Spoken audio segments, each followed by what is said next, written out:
And the gentleman from Florida, Mr. Posey, is recognized. Thank you very much, Mr. Chairman. Several of you have, and almost everybody else has referenced the increase in cost, energy cost to Americans, and this is all about energy. And further down the chain, the increases affect virtually every product or service of every American. Example, I talked to some people in the cement manufacturing business, and they sit under the proposed EPA rules now if they're allowed to go into effect. In my state, half the manufacturer will close immediately, and the other half will be able to hang on for a year, long enough to get reestablished in Mexico. And I don't think there's any environmental protection regulations of significance in Mexico regulating cement and the manufacturing. And so, unless you believe in such a thing as a no-peeing section of a swimming pool, we still get the pollution. We just pay 400% more for the product, So I wondered if Mr. Eule and Mr. Groves, you would express to us the bottom line of your thoughts about the UN climate negotiation. Do you think this is simply an attempt to transfer wealth, or do you see other more legitimate purposes? Sure. Both Mr. Eule and I were there in Paris during these negotiations, and we can tell you from firsthand experience that the big issue in Paris was money. I studied not just agreements like these, but other agreements that deal in wealth transfers from the global north to the global south, from the developed world to the developing world, and the Paris Agreement is no exception to the general trend in global UN agreements regarding global wealth transfer.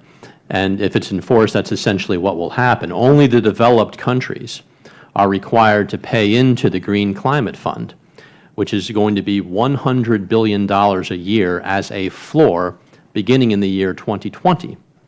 And all of those dollars go to the developed world, which is in the global south. So if that's not kind of a global wealth transfer, I'm not sure what is. I would say there are mixed incentives in the talks. But I think what's interesting is what Christiana Figueres said. She's the Executive Secretary of the UN Framework Convention on Climate Change. And so my testimony, I'll quote what she said, quote, "This is the first time in the history of mankind that we are setting ourselves the task of intentionally, within a defined period of time, to change the economic development model that has been reigning for at least 150 years since the Industrial Revolution," end quote. So I think a lot of people see these talks as a way to change the economic development system. And I think that's something we should be concerned about, because the free enterprise system that we have has been responsible for the biggest boost in human health and welfare in history. And so I think we have to be cautious about where these talks go. And I agree, and I hadn't intended to make this comment, but we won the Second World War. The world is more free today because we had enabled industrialists to produce, and we outproduced the enemy. And here, I mean, I think most people have the common sense to understand that most of the rest of the world is in favor of us being less productive if it makes them more productive. But based on so much that we've seen in the governments that they're actually trying to help with our money here, do you think that's any probability that the funds would be properly used, or would we see more waste, fraud, and abuse like we have with many of the other resources we use to disperse Americans' wealth to other people?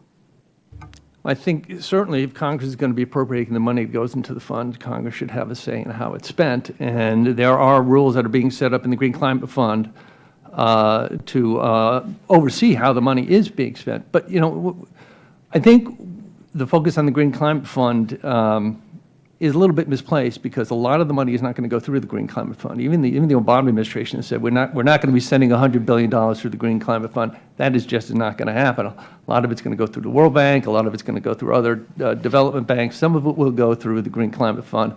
But it's going to come from the $100 billion that the developed countries have pledged to mobilize is going to be coming from a lot of different sources. And so that makes it a little bit more complicated to track actually who's providing the money and where it's going.